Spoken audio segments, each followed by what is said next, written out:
अहमद, चमकती आंखों वाला एक छोटा लड़का, पतंग उड़ाना बहुत पसंद करता था। वो घंटों इन्हें हुआ में नाचते हुए देखता रहता।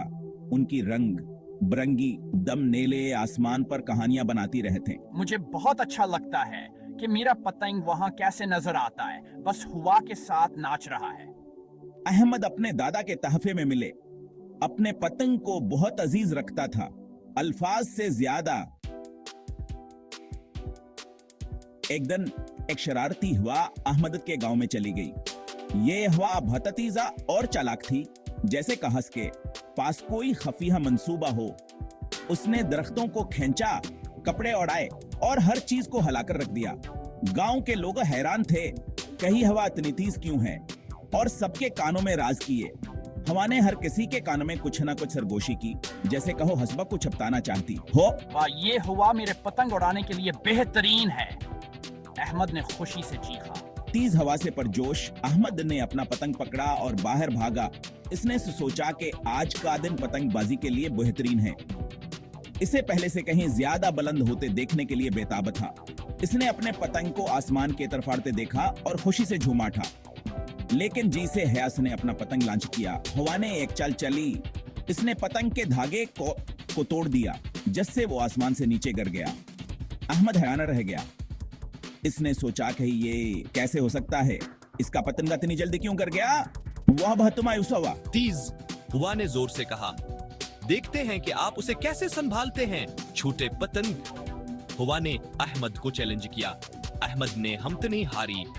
इसने दोबारा कोशिश की, इस बार ज्यादा एहतियात से। इसने अपने पतंग को दोबारा हड़ा और हवा के साथ मुकाबला किया। हवा ने फिर से जोर लगाया, लेकिन इस बार अहमद तैयार था।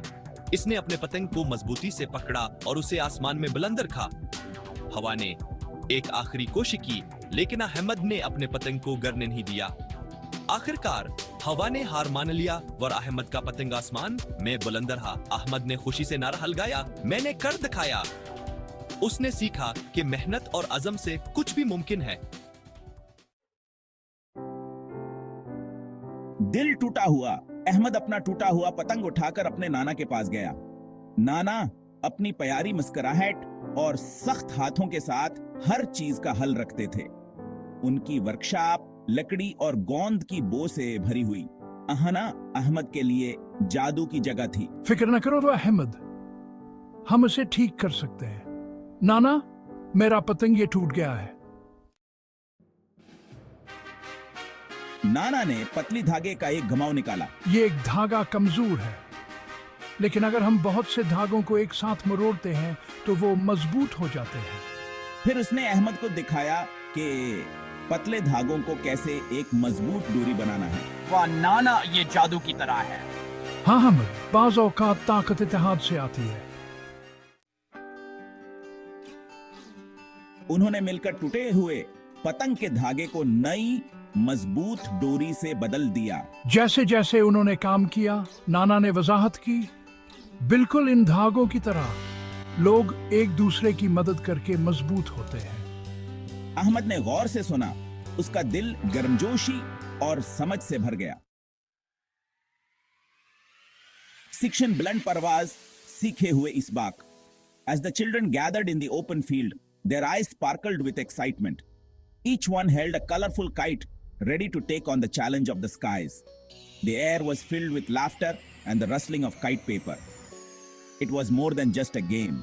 It was a lesson in patience, perseverance, and the joy of achieving great heights. जल्द ही मेरा पतंग दोबारा उड़ान भरने के लिए तैयार था। I could feel the tension in the string as I prepared to launch my kite into the sky once more. The wind was just right, and I knew this time it would soar higher than ever before. The anticipation was palpable, and I could see the same determination in the eyes of my friends around me. इस बार जैसे ही ये मजबूत मड़े हुए धागे से बुलंद होकर आसमान में उड़ा, ऐसा लगा जैसे वो पहले से कहीं ज्यादा खूबसूरती से नाच रहा है। मैं मुस्कुराया। नाना की बातों में सदाकत का एहसास हुआ। पतंग अब पहले से ज्यादा मजबूत ने अहमद को इत्तेहाद और ताउन की ताकत की याद दिलाई।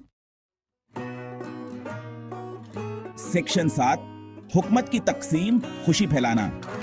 इस दिन से अहमद ने अपने नाना की हुकूमत अपने दोस्तों के साथ शेयर करना यकीनी बनाया। मैंने उन्हें सिखाया कि मजबूत जोड़ियां कैसे बनती हैं, सिर्फ पतंगों के लिए नहीं बल्कि जिंदगी के लिए। इसने उन्हें याद दिलाया कि अगरचे वो छोटे थे, लेकिन मिलकर वो किसी भी रुकावट को दूर कर सकते हैं। सेक्शन 8 इत्तेहाद में ताकत। बच्चों ने एक दूसरे की मदद करना, अपने खिलौने शेयर करना और एक दूसरे के लिए खड़े होना शुरू कर दिया। हमने सीखा कि मिलकर काम करने से हमारे खेल ज्यादा मजेदार और हमारी दोस्ती मजबूत होती है। गांव जो कभी इनफरादी जदोजहद की जगह था, आहिस्ता आहिस्ता एक करीबी बरादरी में तब्दील हो गया। सेक्शनों पतंगों से भरा आसमान, उम्मीदों से भरा दिल। एक धूप वाली दोपहर, गांव के ऊपर का आसमान रंग बिरंगे पतंगों से भरा हुआ था। हर पतंगा एक ख्वाब की तरह हवा में तैरता हुआ एक नई उम्मीद की कहानी सुनाता था। यह मंजर न सिर्फ खूबसूरत था बल्कि दिल को छू लेने वाला भी था। सबावंचे और मजबूत आड़ रहे थे। अन पतंगों के परवाज में एक खास किस्म की ताकतवर अजमत था जो हर देखने वाले को मुतासिर करता था। हर पतंग इत्तेहाद और मोहब्बत के धागे से बुलंद बच्चों की ताकत और जज्बे की नुमाइंदगी करता था।